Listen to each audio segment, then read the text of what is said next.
All right. Thank you all for tuning in to this webinar, Metaverse, Untapped Business Opportunity or Another Hype. I think whilst we wait for people to kind of come in slowly but surely, I wanted to share this graphic with you all, and to just kind of provide a little bit of a preamble of what we're going to be discussing today.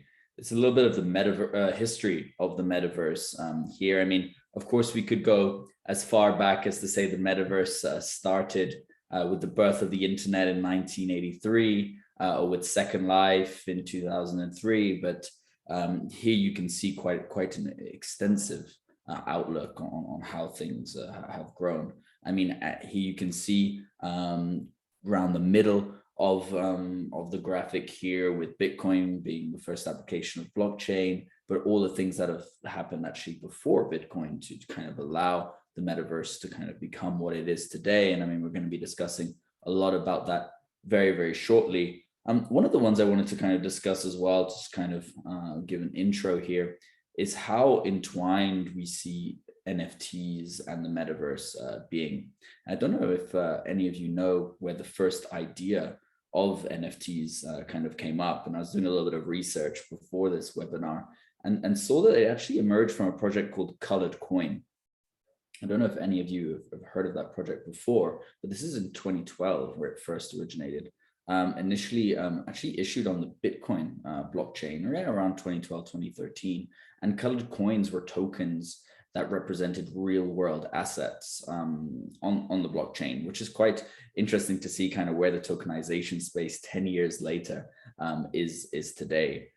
You can see even more, right? I mean, from this perspective of, Facebook buying Oculus in 2014, which is around here somewhere. Then you have Ethereum, right, coming out in 2015, then Decentraland being built on top of it. I'm sure a lot of you in the crowd remember Pokemon Go as well, which I think was one of my first experiences of what I see as the metaverse. And then you have so much more happening all the way into the build up now. Of course, in 2021, with Facebook changing their name to Meta. I mean, I think that was a really big move for all of us. And then actually in the most recent news, Yuga Labs, right, with Bored Apes, actually just making a sale of over $300 million in other deed sales for their metaverse, which is actually insane, $300 million. And what's even actually more insane than that is that they had over $200 million in secondary market trading volume from it.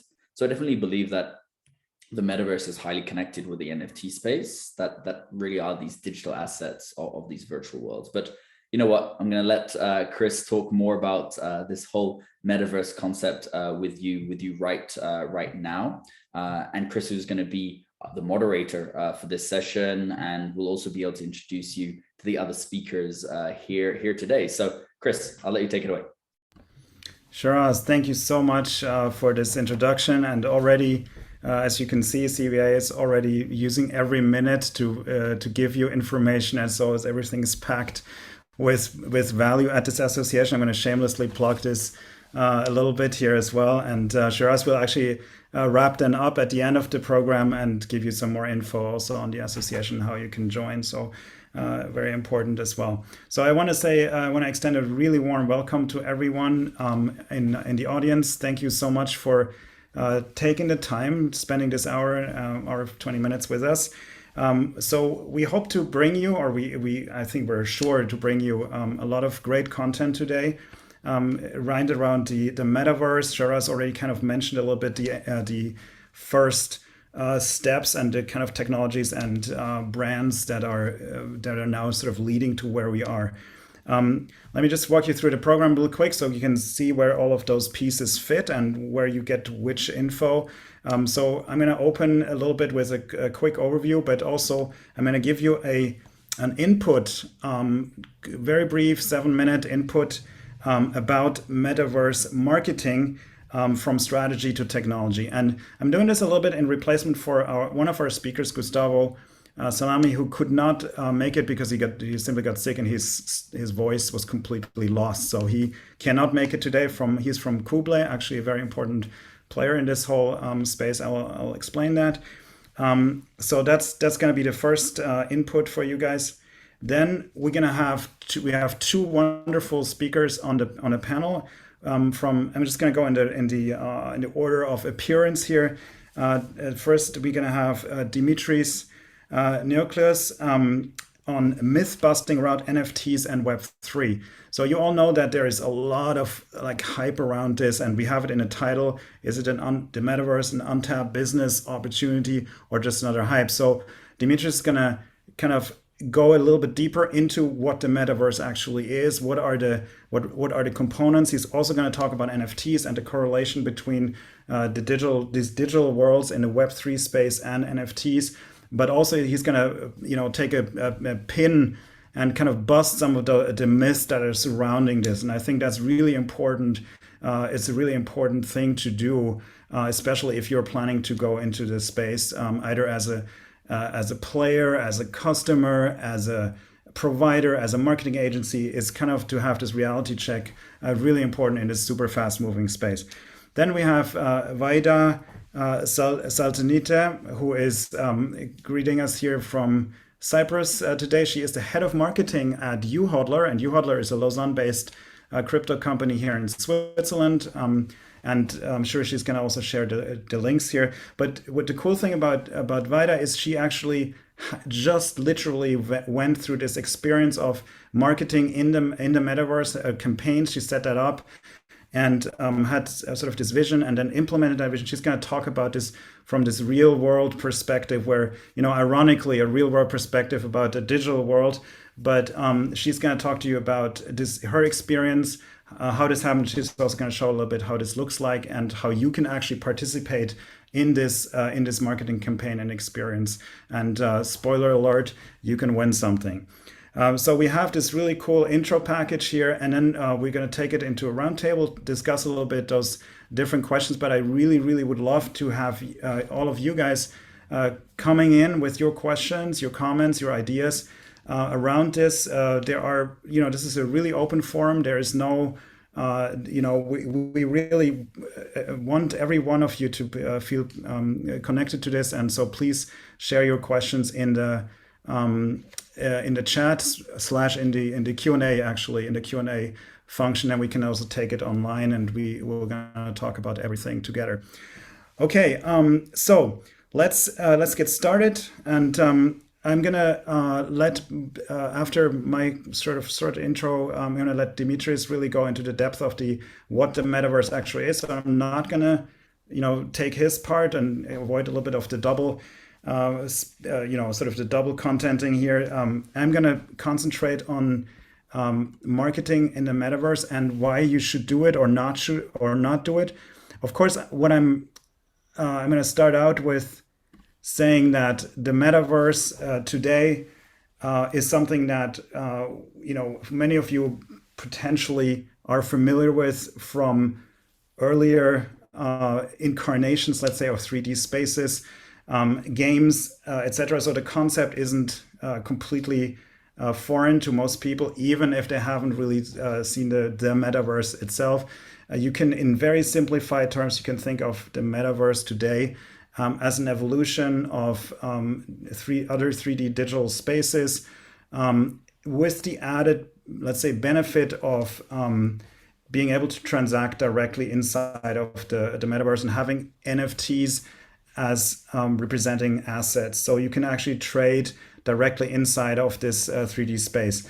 And that's kind of the point where we take off. We have a completely new setup, a completely new way of interacting with avatars, with digital assets, and with digital architecture, digital games.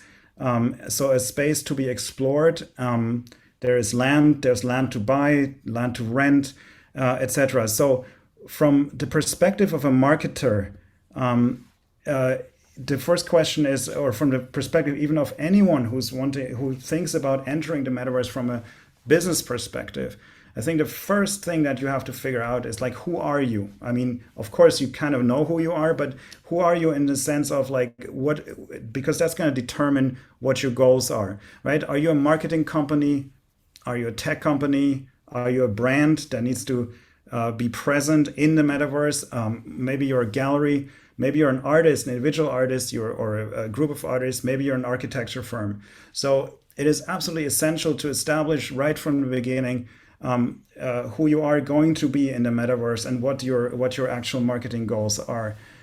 Be it as again as a marketing company itself, where you start building campaigns, designing campaigns for others, and on the other side, one of those other companies that are your clients. So what we're seeing at Arcades currently is a lot of marketing companies actually trying to make their first steps here because they see the opportunity, they want to get in, and they want to ride the trend to the metaverse, and also being able to sell their services not just inside of the metaverse, but like getting others to make that important step. So it's a little bit of a when I say this important step, there is this delta between what you're used to and how things work in the metaverse. Now, before even going there, though, what's absolutely crucial as well is to figure out why should you be in the metaverse? Why is it or not, right? So why is it that your company, your brand needs to be in the metaverse?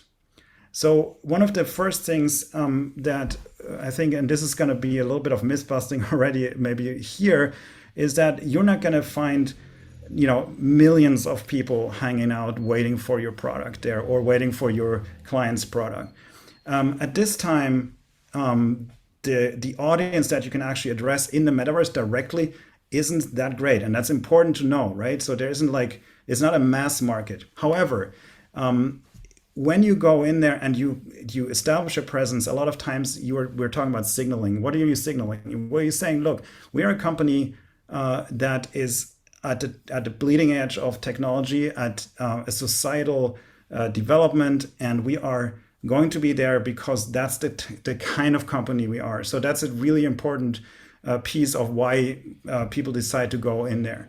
Then cross-marketing, right? So this kind of signaling can then be taken and you cross-market that with other channels. You establish that presence in other channels. You say, look, we are this very cool company. We're out there and we can take you along for the ride, right? So come to us. We are that kind of company. Now, another piece that we hear a lot is, well, companies just want to gain experience. They want to know what it's like to market in the internet, in the internet, right? Let's go 30 years back, 40 years back. By the way, just in brackets here, this talk I could have had like 30, 40 years ago about the internet, right, versus the metaverse. I mean, this could be verbatim, some of this stuff, right? The same thing, right? Why should you be in the internet? Well, why should you be in the metaverse? So just make that connection. So getting the experience, and you will talk to some of your target audiences, right? You will find a highly filtered group of people who have already demonstrated sort of the willingness to engage with Web3, to have a MetaMask, to have a wallet for crypto, and actually are there. So this is a very specific group that is sort of self-identifying to you, and you can reach out directly here. So that's a great thing. Employee engagement, your own company, investment, you can buy land, and you can also rent out that land. So it can be an absolute investment opportunity for a company, be it a marketing company or be it like your own established brand. Now, do you need to know what the plan is? Are you planning to have a permanent presence like a gallery, a store, an event space? You can, in Decentraland and others, you can have event spaces where you can live stream events. You can have the avatars come together in groups. You can give them things like t-shirts, sunglasses. You can make games, and we'll hear a little bit about this in just a minute. Do you want to be collaborative? Do you want to have your own solo experience? Buying or renting the space, right? So we're talking about the metaverse, we're talking about land. Do you want to buy something? How much budget and time do you have? All of these are questions that you have to answer before you actually get in there. And I didn't really talk about why you shouldn't be in there. I have 2 points here from the last slide here. well, opportunity cost, you could, while you're trying to figure out how the hell the metaverse works, maybe, there's other stuff that you could have done that would have been much better and much better investment of your time. And sometimes the product fit or the image fit for your company isn't that good. So I think that's also something to keep in mind. Now, the procedure here is pretty clear in the sense that it is not super far away from a regular campaign. So you need to start with the vision, the ideation of how you imagine this whole thing to be. What's your you're gonna have to conceptualize this, write this down, develop a logic, tie that logic to your business logic and goals, the marketing goals. Then plan what kind of incentives or assets you plan to use, what kind of architecture, who you're going to work with, what kind of design, who's going to develop this, do you have time for testing? And then, of course, the marketing inside and outside of the metaverse. That's coming back a little bit to those cross-marketing opportunities. Like you place yourself in a certain environment, you're saying, I'm this kind of company. Now you're going to market that inside and outside of the metaverse. And we're going to hear more about this also from Vaida in just a minute. And of course, then analytics, same thing. You want to look at what the impact is inside again and outside of the metaverse. And over the next couple of years, this is going to shift radically. We're going to see different metrics. We're going to see different amounts of people actually hanging out in the metaverse and interacting with your brand, with your company. Now, I would suggest one of the most important things is to kind of just do it. And this is, I think, one of the things I mentioned before is like take the plunge. Try it out. You don't have to, at the beginning, why don't you just go and, get yourself a MetaMask, go out in Decentraland or one of the other metaverses and really be an avatar in there and just kind of see what's happening, what the others are doing, and then start creating your own campaign. And of course, team up with others who are also trying to do that. If you're a small company, maybe you can get a couple of people together, share the cost of getting a house or a building or some land, or get advice, of course, from one of us or from other companies who are also selling services and to help you actually take your first steps. So this is the very kind of brief intro that I wanted to bring to you. Sort of to structure a little bit the thoughts, but and I think we're going to take questions at the very end. So I would like to just go a little bit through the flow here, because you're going to get additional information that's going to color what I just said, what Shiraz said at the beginning, and you're going to put those puzzle pieces together, and then I think we can have a very valuable discussion afterwards. Okay, so I talked a lot and quite fast. So while you're downloading that in the background still, I'm going to ask Dimitris maybe to go ahead and share your screen and then take it away. But I wanted to say a quick word of bio here for Dimitris. And he's the UK and EU ecosystem manager of VeChain in Europe. He graduated University of Nicosia with a law degree, so he's a lawyer. Has a strong background in legal consulting, mergers and acquisitions, but also compliance. And he joined VeChain in 2019 and is basically facilitating the adoption of VeChain enterprise solutions in Europe. So a guy with wide-ranging experience, and he's going to share some of this wisdom with us, specifically around myth busting around NFTs and Web3. Dimitris, please. Thank you, Christoph, for the introduction. Thank you, Vaida, for inviting me to this event. Thank you, Crypto-Valley. Thank you, YouHodler, for organizing this amazing event, because I think it's very important when we're talking about innovation also to share our knowledge as pioneers in this industry. And our knowledge is increasing day by day, and we learn also together. So there is a circularity there in a way. So today we're going to discuss about the myth busting around NFTs and Web3. But before I jump there, let me give you a small introduction about VeChain. VeChain is a fully programmable EVM compatible layer 1 smart contract platform, which means that you can develop any blockchain solution like you do on Ethereum or any other ERC20 network, but faster, greener, and cheaper. And it's important to mention this because since our conception in 2017, our goal was to lower the barrier of entry for individuals, enterprise, community projects to test the waters of blockchain and build their use cases. Some tools we have developed is the fee delegation, which allows you to use blockchain solution without touching at all the crypto side of all, and also toolchain, which is enabling enterprises, but also individuals to build their use case without touching the smart contract or the crypto. And a solution that is being used by our big partnerships along with DNV, PwC, Deloitte, BMW, Walmart, and many more to mention there. We have more than 70 live use cases, but nevertheless, today is about Web3 and NFTs. Having that said, let's start from where everything started, from Web 1. Web 1 used to be a very static way of browsing the internet. Emails, HTML, very static, as I mentioned, but very also ugly. So it was not that interactive the way that we have seen it from Web 2. And we have seen the essence of Web 2 mostly from the social media platforms like Facebook, Google, Amazon, but the bad side of the Web 2 was that those big companies, those big corporations were information centric, but also user taking advantage of the user data, like we have seen with the Facebook Cambridge Analytica scandal, that they were exploiting our data and we're actually, as user, the product of the solution.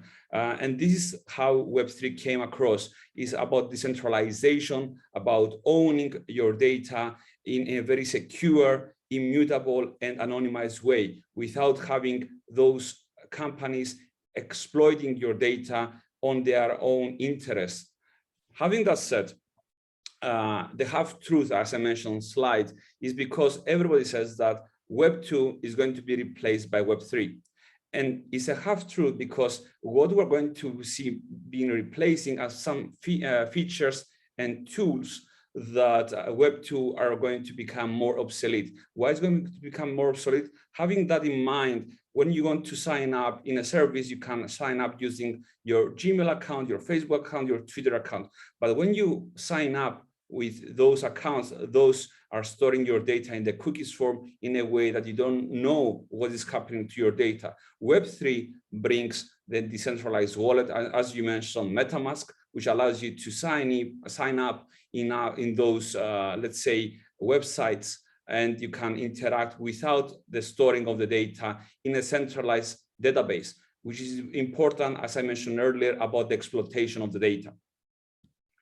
And as many says that Web3 is going to be replaced in Web 2, the reality is like Web 2 and Web 3 are going to coexist with the tools of Web 3 enabling this decentralized identity, the ownership of the data by the users, and also monetization of their data in their own will, without having the middlemen companies like Amazon, Facebook, exploiting those data on their own interests.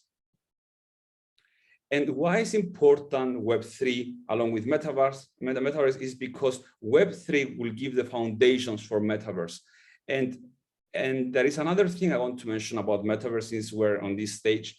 There is a lot of misinformation and misconception about Metaverse. And I think the reason is because we have seen the Facebook getting rebranded to Meta, then also Facebook before rebranded to Meta, acquiring the Oculus, and everybody thought that Oculus is going to be the base for Metaverse. But the reality about Metaverse is all about the immersive experience.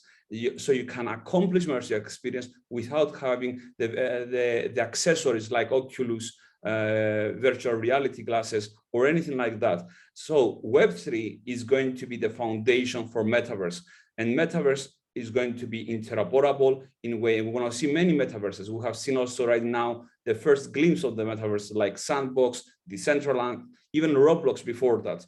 But this is something we're going to see on a daily basis. And because what is also important to mention about those metaverses of Decentraland and Sandbox, they have an average of 40,000 users nowadays, where other platforms have more than users than that, and they are more centralized. So what is the missing element is going to be also a plug and play and testing the waters, and it will grow gradually. And that brings me to NFTs. NFTs, for first time in history, they have redefined the digital objects as we know them. For first time in history of the internet, creators can monetize from their digital items that they have created more than once. Because previously in the past, you can download a JPEG and monetize it, and the creator not getting anything of the pie. Those has changed, the NFTs have changed the game of these monetizations through digital objects. But NFTs are not just JPEGs. There is so much underlying technology, and most of the keynotes and speakers and business don't even talk about the underlying technology. And today I'm going to explain to you in a very pragmatic way what is the reality. An NFT is not just a JPEG, it's not just a digital file, but more or less it's just a spreadsheet in a decentralized manner, a token ID which is associated with a wallet ID, a decentralized wallet, and an owner. And this is what is NFT. What is missing there, though, from the previous one, it's the digital file. And how we see the digital file in that aspect is by inputting the metadata. So we have the token ID associated with a wallet ID, and then on top of the token ID, on a vertical way, on the code, we write also the metadata, which points out on the digital file. It can be a JPEG, it can be a Word file, it can be anything. So NFTs are not just about selling digital art, selling digital item. It can be in the near future the perfect instrument of digital rights over the internet, something that nobody can take it away from you, and you can exercise your rights over using your NFT. But that is something very futuristic. I don't want to jump there, but it's more about democracy and NFTs and how we exercise our rights. And another thing that I want to mention about NFTs and Metaverse is we have seen in the past about crypto on-ramp and off-ramp. And in a successful metaverse, in my opinion, is going to be the metaverse that it has on-ramp and off-ramp economy in general, not just of currencies, but also of products. And in VeChain, we managed to bring this through the use case of phygitals. And what is a phygital? Is the physical item associated with a unique ID on an NFC chip, near frequency communication chip, which is also pointing on the NFT, on the non-fungible token on chain. In that way, you have the experience in the physical world, but also in the digital world, and in the future will be the metaverse.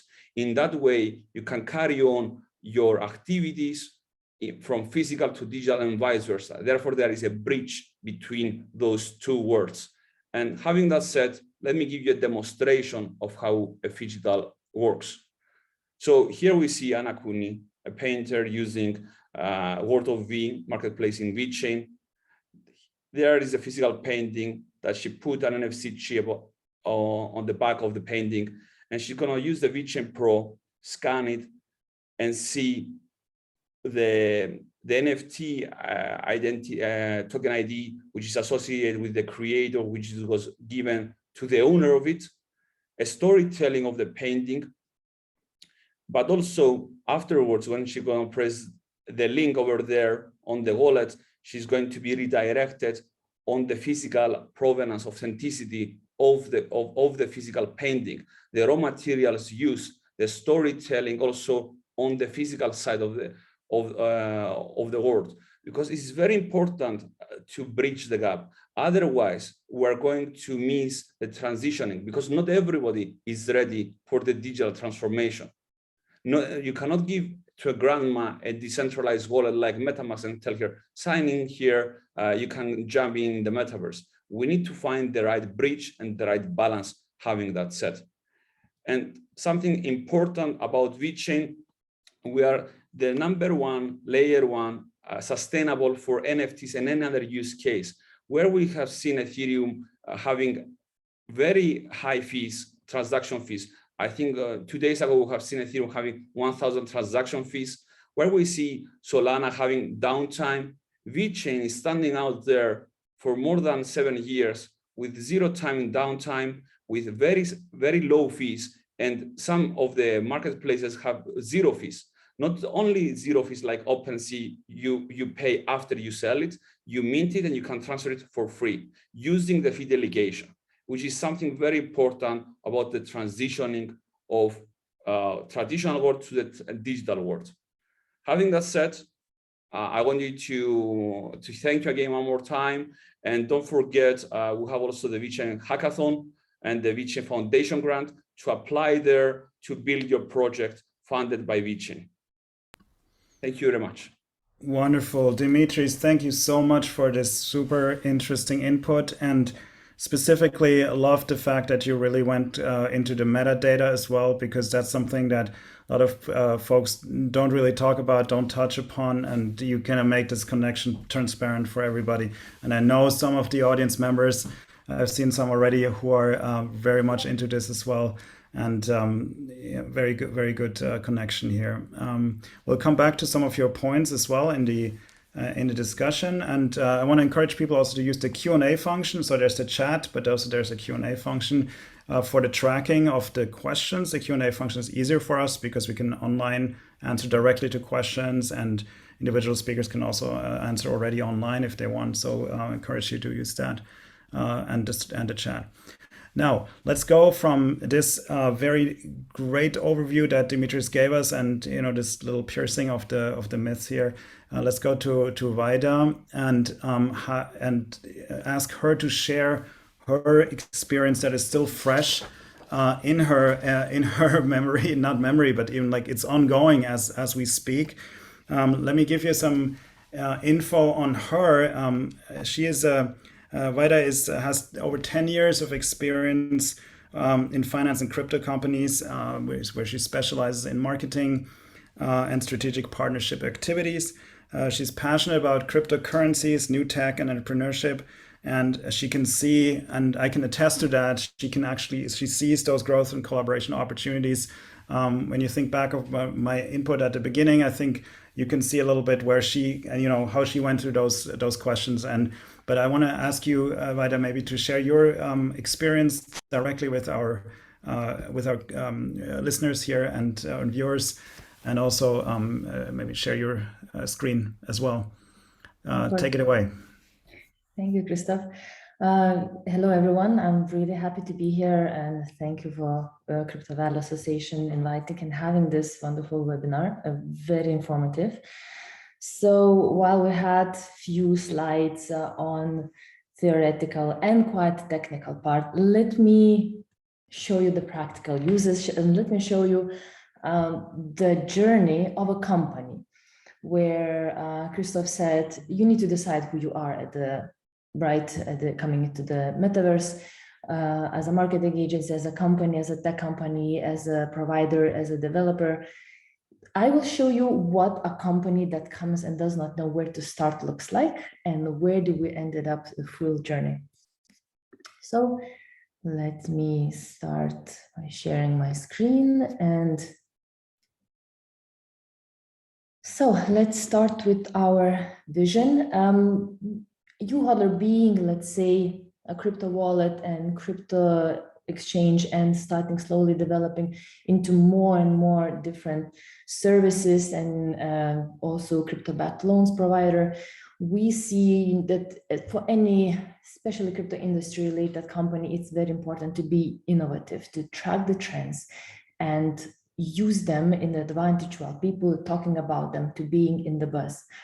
Next point is to have best possible user-oriented services, and also in the way, not only being stuck in just providing the most best value, which is important, but also showing something new and providing experiences where everybody can learn and being the first stop, so to say, and a source of educational point where users can learn from it and experience together.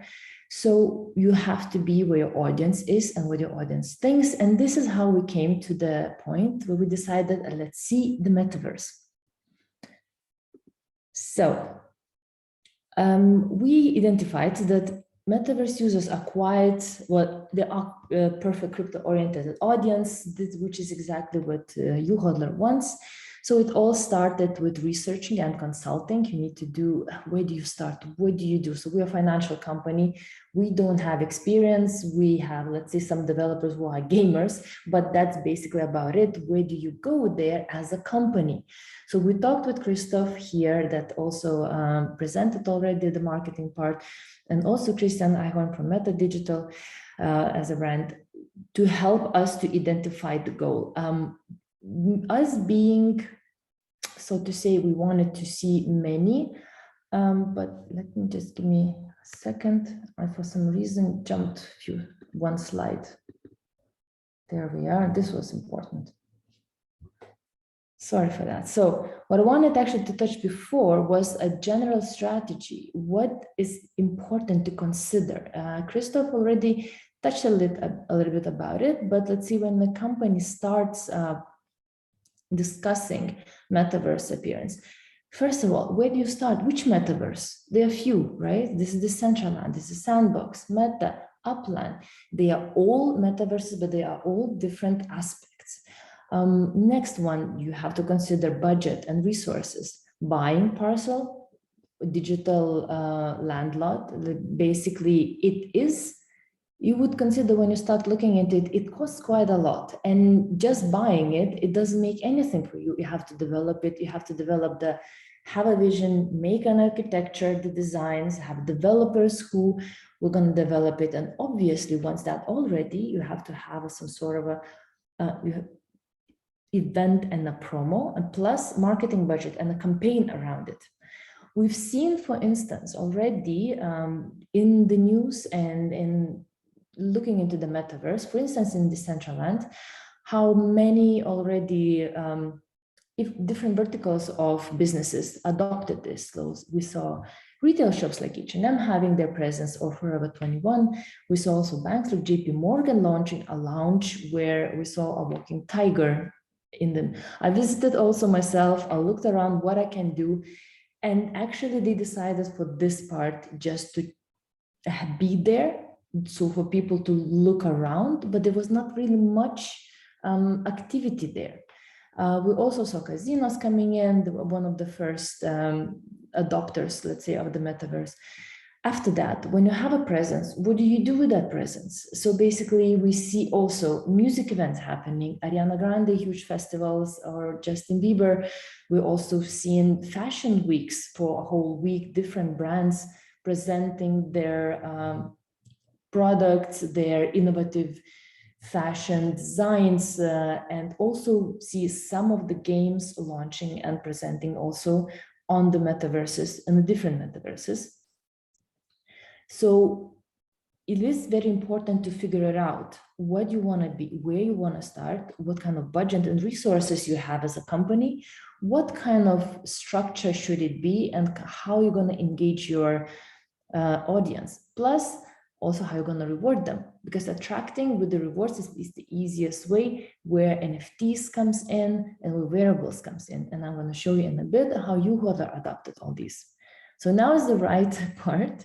So we decided to go to the metaverse because this is the right audience for us.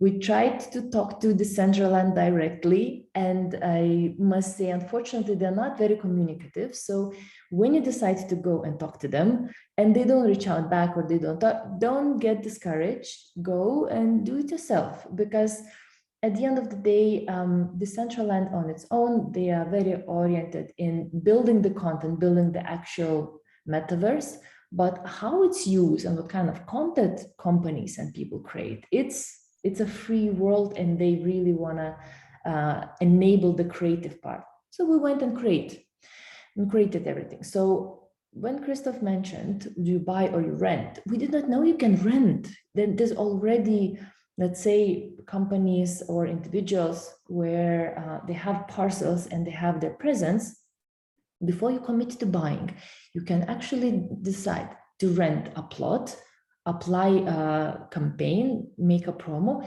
and then when you measure after to see, was it worth it? Do we want it? Do we want to make a presence, long presence there, or it was just enough for the testing? It is not for us. This is literally, let's say, a good time to start. How YouHodler started and how we decided to do is we started to identify with the smaller steps, learning while doing. So at the beginning, having wallets, we started listing Metaverse coins and to see how Metaverse holders would react to that and how our users would react to that. We got very nice response. We got a lot of engagement and a lot of interest about it. So we said, like, okay, in parallel, while we launch and give the coins, use of coins to our users and attract other users, let's put YouHodler directly into the Metaverse and see how that can engage even more and attract even more attention to us. So we deep dived into the Metaverse and decided not only create a presence, but actually a whole experience where users can do something about it. So this is how YouHodler, a treasure hunt idea, was born. And as a regular treasure hunt, you have to win something.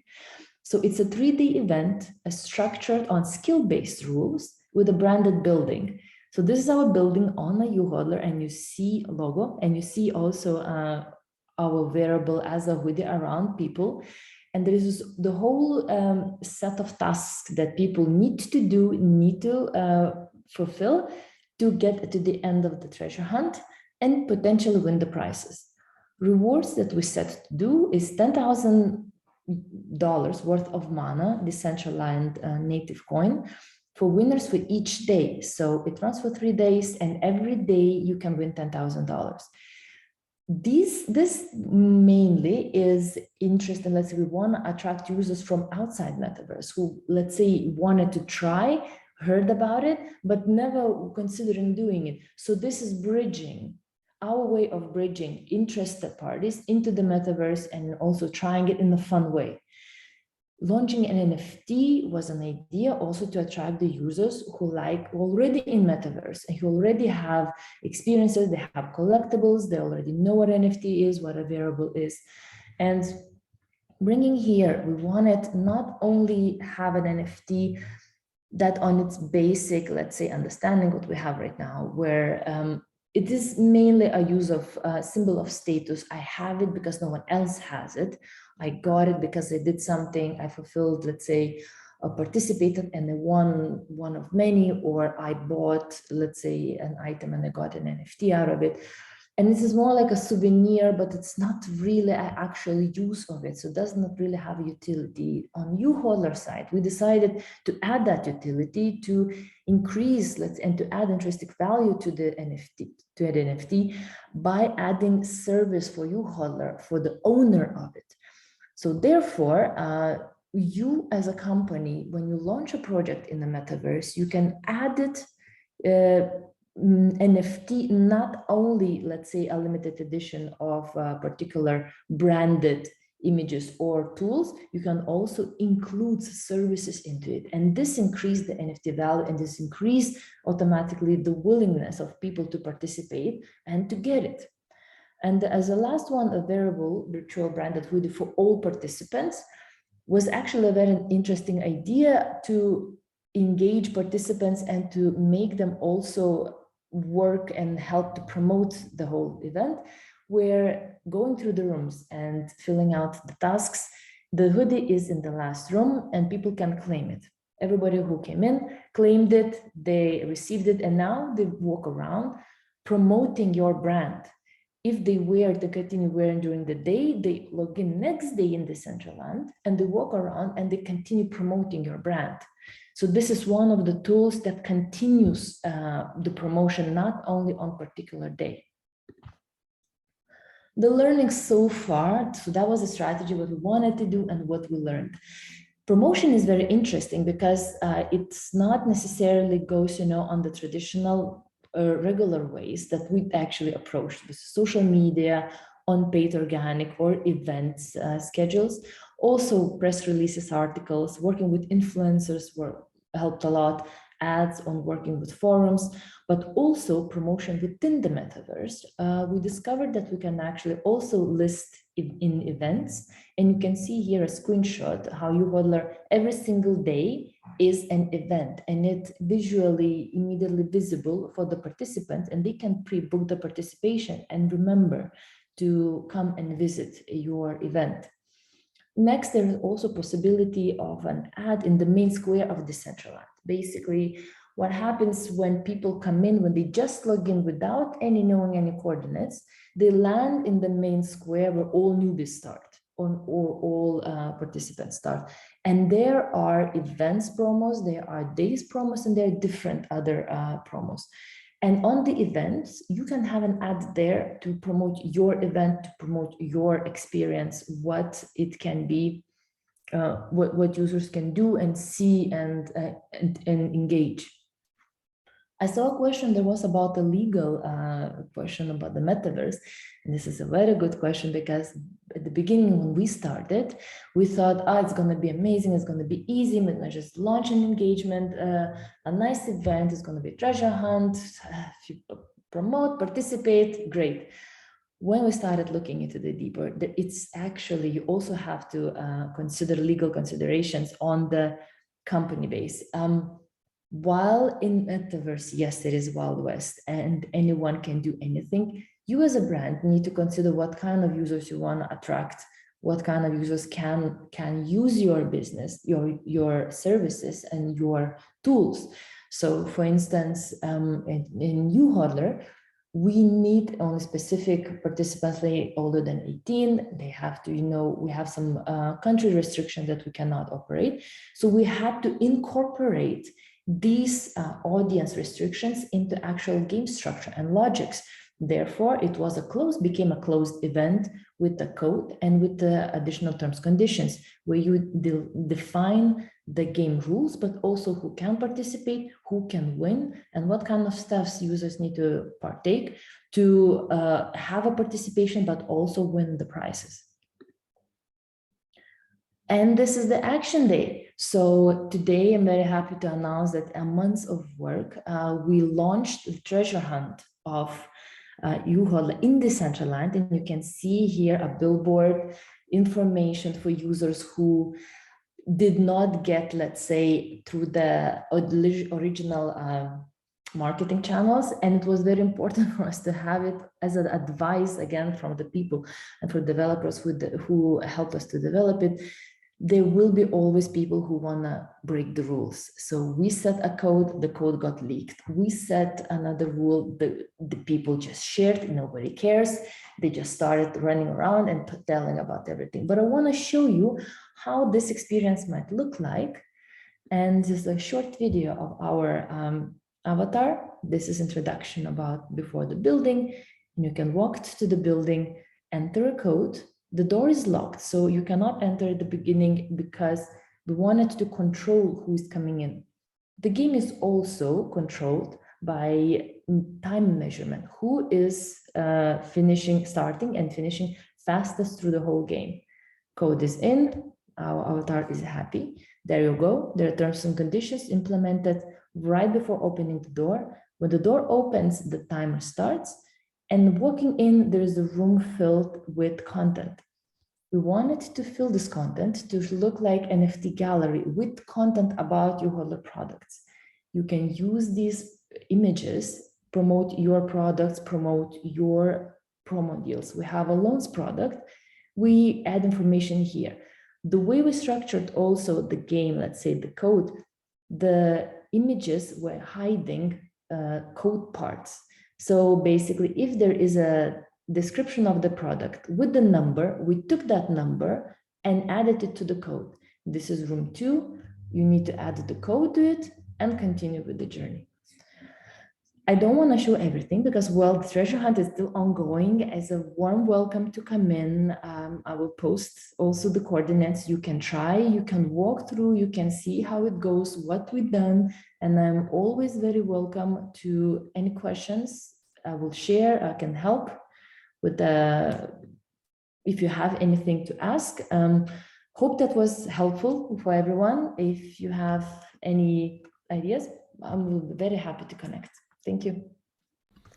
Amazing. Vaida, thank you so much for this, for sharing your experience, and also I think this proud moment, I think also of achieving this, like after this really intense work. And it's also a lot of brain work, because you can't just mechanically go through those steps, right? You have to actually imagine how it's going to look like, and then how this will actually play out with the logic like you described really well. And I think that's it's quite an achievement, and also a validation that you can actually go from vision to strategy from this sort of moment where you say, okay, we're going to do this, and then just kind of take the plunge.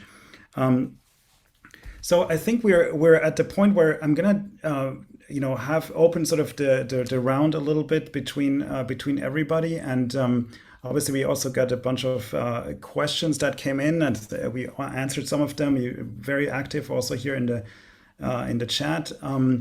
But I want to ask you, maybe just as a starter, Vaida, you said something at the very beginning where you said, like, you want to position YouHodler, and you kind of want to signal about this. So can you elaborate a little bit? What was your and also your management's vision? Like, how does this work? Like, for those of us who are inside of companies, how do you convince people to become part of this? I mean, there's different levels in the company, and you don't have to be super specific about your own, but a little bit the experience there.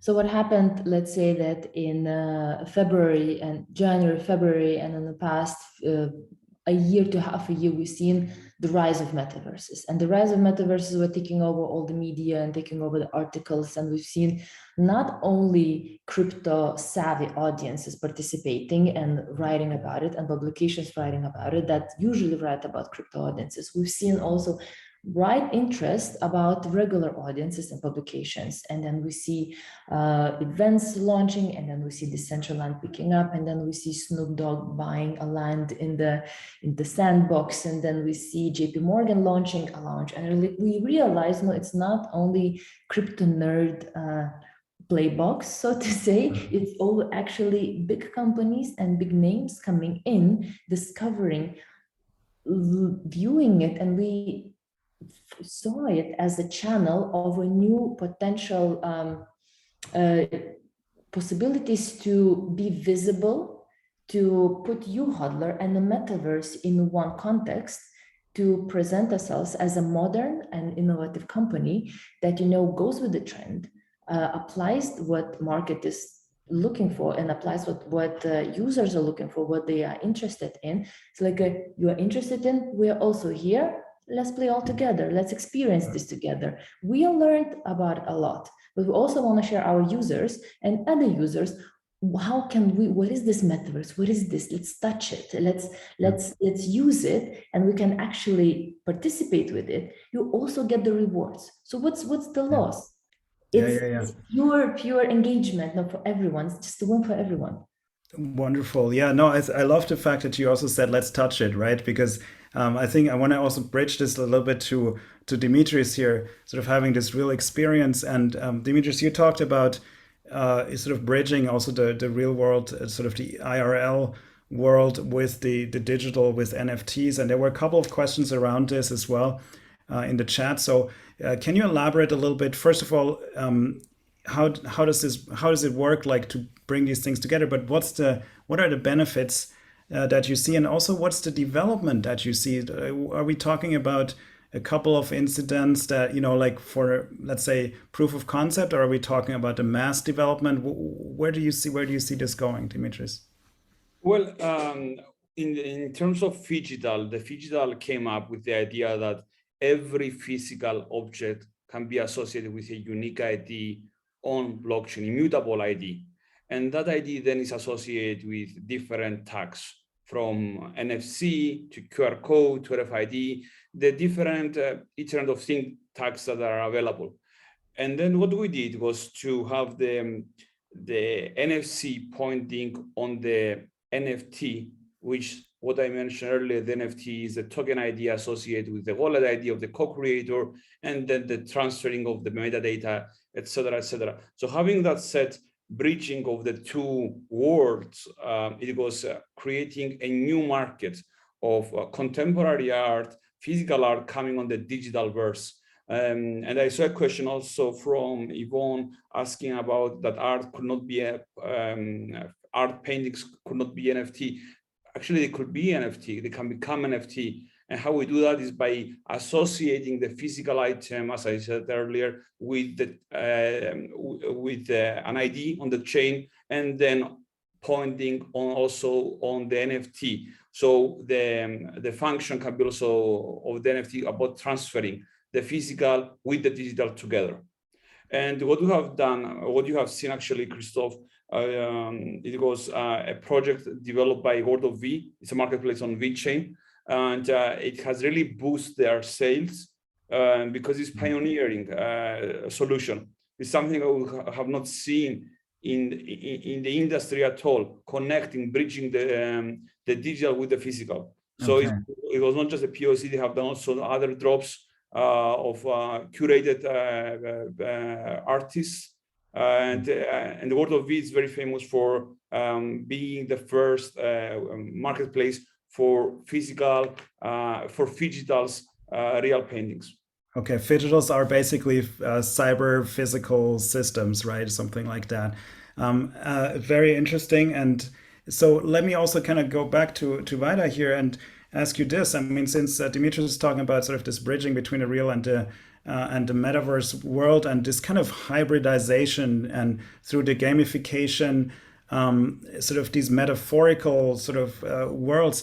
But Vaida, you talked about something very interesting before, namely, you said those NFTs that you can give out in the metaverse to your clients, they can actually have additional benefits. So could one imagine also that there is maybe even you get a virtual hoodie and you could maybe also redeem that for a real one, or some merchandise? How would you see that? Is that a development you can see? Does that make sense? Actually, yes, of course. It's a very good point. It is. Anything is possible. That's the point. With NFTs, you can actually have build your own community. For the companies who have already community, who want to engage it, anyone can launch limited edition, right? Merch. People love merch. People love to be associated with brands they love. And when you have that particular limited edition hoodies with the NFTs connected in one, you show the value and you show that this is the unique piece and this is just for you. It adds that value, it adds that status. So at the moment when your users started sharing, those that hoodie, I just received from my brand, another one like this is an NFT and this is just one of a kind and nobody else has it. On the other side, moving from marketing perspective, you can also use this as a part of the products and services, integrating an NFT in your receipts maybe. Mm-hmm. Building in, collaborating with the artists, collaborating with other partners, to providing it, and with let's say an invoice or any service package that you give, make it also as an NFT, and then with the time this has particular value together, gives an utility for the NFT itself. Yeah, utility is the keyword here. So you can the NFT can become like a voucher for something, service. It can be an experience, meet the behind the scenes look, etc., etc. I have a question here from the audience as well. Andreas Vierbauer asks, what's the importance you guys would give to VR technology in the long term here? So obviously, I know that Kuble, who is who are partners here for actually building this technology, they are big on this on VR and they believe in that. But you guys, like Vaida and Dimitris, how do you see that evolving in terms of VR technology, and sort of the long-term vision there. So if I need to start, Sure. let's say the way, let's say from a business perspective, the VR and then the wearables, the real life wearables, they part of the whole experiences. Mm-hmm. At the moment, let's say it is not necessary. For instance, we are creating experience where everybody can participate without, because not everyone has, let's say, the VR.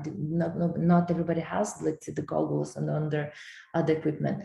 However, I totally see this moving further and having, sensible gloves or some other tools that you can put on together to experience it more, to have it more of a real-time experience in the virtual life. The further we will go, also the experience is going to be adapted to that. Right. It feels the very beginning of it all. And therefore, just being on the goggle, yes, it enhances. And I really truly believe it's going to go much bigger and much brighter into the actual variables, real-time variables, to fully enhance the experiences in the VR for games, for the entertainment, for anything that's upcoming. Yeah, so you're going beyond, in your view, you're going beyond just the visual experience. I mean, that's just one first step, and then to a more complete sensory experience. So to be a little bit crazier, and I think, Dimitris, I'm going to ask you about this. Basically, why not plug directly into the brain? What's your view there, Dimitris? To be a little bit provocative, perhaps. Let's start from the first part of the question about the VR, and then we're going to jump on the chips. Well, I think the virtual reality glasses, any hardware of virtual reality, as I mentioned also on my pitch, it was, I think that the Meta group, by acquiring Oculus Rift, was also pointing that direction, that the metaverse will be through virtual reality glasses or augmented reality glasses. The same with the Ready Player One, the movie. It gave us this presumption, but I think that metaverse is, as Vaida said, is all about immersive experience. So how you can achieve that immersive experience, how you can make a reality feel like the actual reality, then maybe it goes back to your second question about putting a chip in our brain. So as long as you manage to create the experience, this immersive experience, and also respecting human beings and human rights, the technology and the possibilities are there, and the limit is our sky. Okay, there is another thing we need also to understand, is like we see a lot of brands, a lot of companies starting from the gaming industry and entertainment. And why is that? It's because I think it's the easiest way to test the waters and remove friction. It reminds me of the personal computers history. How we reached the personal computers is we reached from gaming, from the Atari. I remember myself buying my first personal computer, my parents buying my first personal computer when I was 5, because I liked the idea of flight simulation. It took me 3 years to explore the command line and the dial-up connection of internet. So everything starts from the industry of gaming and entertainment, and then naturally into the other. Very interesting. So the whole gamification of the experience seems to be one of the key factors here, and maybe also mention that a lot of the audience, I mean, a lot of the folks who are now entering the metaverse and entering this economy grew up playing video games, right? And much more than, let's say, the 1980s generation was like watching TV and then cable basically. And then here we have a whole generations basically that are completely familiar with this with the metaphorics and the semantics of gameplay. Let's shift gears a tiny bit, and we're coming a little bit towards the last couple of minutes here. But Vaida, just one question also from the audience here. For Vaida specifically, did you have any business goals at the start of this campaign, or was it just a test to see how this might work? So what's your input there? It's always business goals, obviously. So you start, let's say, as any business, this was like a small idea that came into, it's a metaverse, it's crypto audience. We also want to be, one of the goals, get coverage. So basically, like the pure, as I said, like media writing, publications of writing, YouHodler being also covered by media additionally because it's a hot topic. One of the goals. Second goals, of course, by entering in metaverse, we also entering a space where not a lot, like Christoph said, but there are users. And if we would plug in now a real time, there are always continuously users in there playing, engaging. And if they like it, what they see, and if they see, it's the first experiences coming into touch with YouHodler, but then they also need to sign up to win. We already have increased user base, which we're going to continue working on and continue to try to convert into other product users. And obviously, this does not really end up here, right? So when the campaign is over, you analyze and then you learn the data. Right. Sometimes the data show you more than you expected. You realize how people used, how it was, what did they actually do, what were comments, what were complaints, and from that you can develop something that they really, really like and get even more on a bigger scale with a much bigger project, and actually have, from the first test that had, specific smaller goals, can go much bigger with already data-driven decisions. Okay, so for you, it's a step-by-step process, and this is sort of the first module, so to speak. Then you collect some data, you understand better what happened, and then from that you go into the next cycle already with a more improved version that's better targeted, that has already those kinds of results on board. Okay, very good strategy, I would say. And I'm just looking at the clock here. I want to maybe give you guys maybe sort of a last word. Dimitris, maybe you can share some sort of final thoughts, maybe also from what you heard here, just kind of wrapping this up on a high level from your perspective, and then Vaida, maybe yours as well. And then I think we are running up against the clock here a little bit. So fascinating stuff. Dimitris, final thoughts. Well, what Vaida was saying about how they started, I think the next, let's say, project we're going to see, hopefully, Vaida, these are an open proposal to you and YouHodler, is the next hoodie to be a phygital utility hoodie where you can scan and see the provenance, and whoever owns it also has a utility on your project. Therefore, it creates more momentum and community aspects. Other than that, I think it's important to mention the friction that is in this industry about metaverse, blockchain, crypto, etc. And when I mention friction is when we see, for example, Decentraland and Sandbox having average users per month, active users 40,000, and we see Minecraft having 161 million users, it shows the potential. But it shows also why there is no many users. And the reality is because the barrier of entry is high. Is that the number one? How you can explain the use of a MetaMask wallet. Two, there is a misconception of the industry. For example, when we started discussing about blockchain, nobody understands what is blockchain. So how you make someone understand what is blockchain, you need to tell them about Bitcoin, Ethereum, and then tell them this is something that is the tip of the iceberg, and below that there is a technology.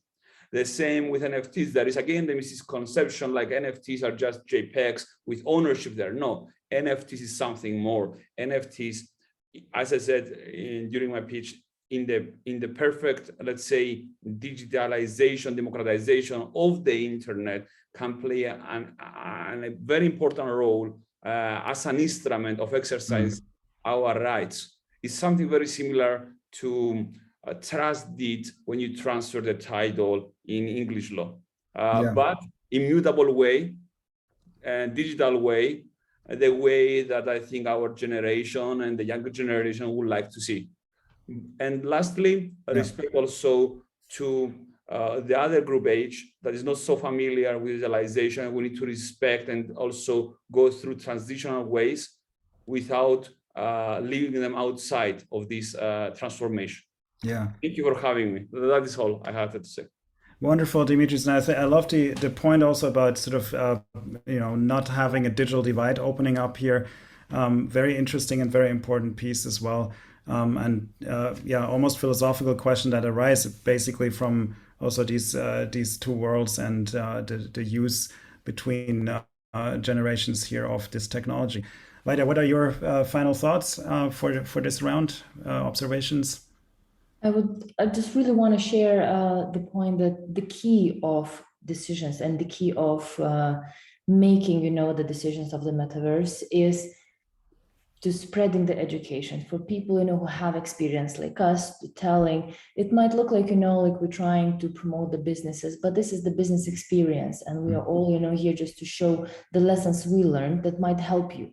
While they help you, they might, put you on point. You never thought of it, or you didn't consider small stuff, the NFTs, the physical, the variables, the buy, rent. There's so many things.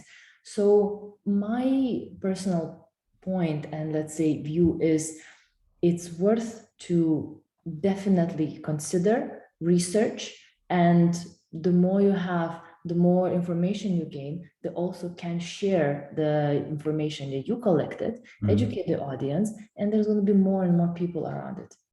There you go. Wonderful. So it's a common, besides the business purpose, there's a common purpose behind this and a spirit that we kind of see in this Web3 space and this, let's say, crypto NFT metaverse space that is a lot of positivity still in there. There are some bad apples, but in general, this is a good. It's a good energy, like everywhere, right?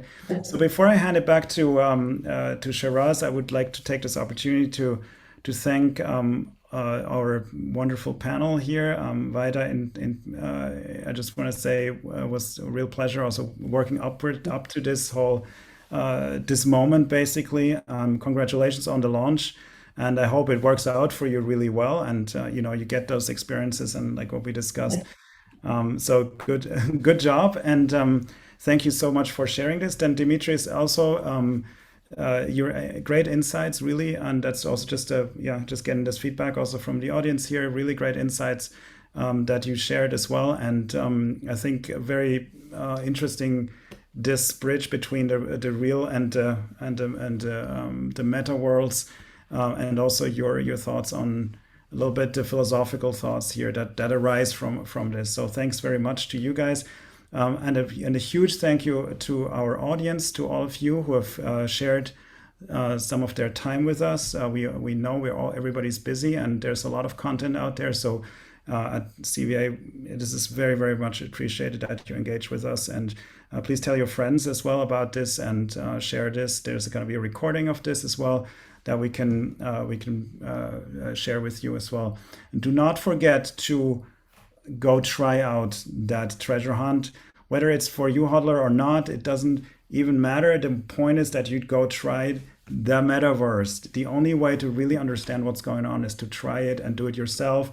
Run into the problems, solve them, talk to people, and become part of this movement. You can reject it if you want, but first go try it. That's like what my mom told me when new foods came on the table. So, it's a little bit like that. So also thanks to CVA, and I want to give back to Shiraz now, who is going to close up for us and has a couple of announcements also from the CVA side. Thank you very much. Of course, wonderful. Chris, thank you so much for sharing all of that. And of course, Dimitris and Vaida as well. It's incredible to see what the metaverse is becoming from what it was originally to what it is now, and bringing together not only, as you both mentioned, the NFT side of things, but also the concept of what a DAO is, DeFi, and all other use cases that blockchain technology has to offer. So really, quite incredible indeed. And it's really great that we're able to host this webinar under the umbrella of the Crypto Valley Association. And of course, as a lot of you know, in the webinar, the Crypto Valley Association does provide a lot of educational content, a lot of different webinars. So don't hesitate to stay tuned for all the updates that we have coming. we have a lot of updates that are provided to you actually through the Crypto Valley conference, that is coming up in only a few months' time. I will just grab some water. In a few months' time, actually June the 2nd, June the 3rd, which we'd love to see you all in Zug for, which is going to be really lovely. We are going to have a boat party there, limited tickets, so don't hesitate to get yours soon. And we also have the annual General Assembly on the 12th of May happening as well. So make sure that you're there to tune in to everything that's happened over the past year, and also to participate in the various votes that are going to be happening there as well. So yeah, that's all I really had to say. Chris, I don't know if there's anything else to mention. If not, all good. We can close it up there. So thank you all for tuning in, and hopefully see you all soon in the Crypto Valley. Thank you. Wonderful. Thanks. Okay. Bye, guys. Bye. Bye.